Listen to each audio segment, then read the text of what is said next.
پہلے مسجد اقصیٰ کی طرف یہ جو مصلی نظر آ رہا ہے تو اس طرف رخ کر کے جو ہے نماز پڑھی جاتی تھی. پھر اسی مسجد میں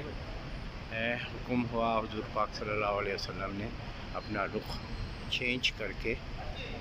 جو اب یہ اس رخ پہ جو ہے نماز پڑھی جا رہی ہے.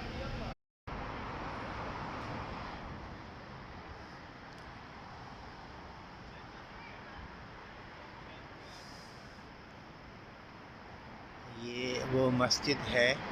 جس میں حضور پاک صلی اللہ علیہ وسلم جب نماز پڑھا رہے تھے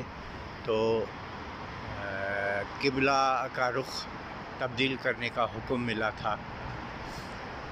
اور یہیں سے جو ہے کعبۃ اللہ شریف کی طرف منہ کر کے مسجد قبلتین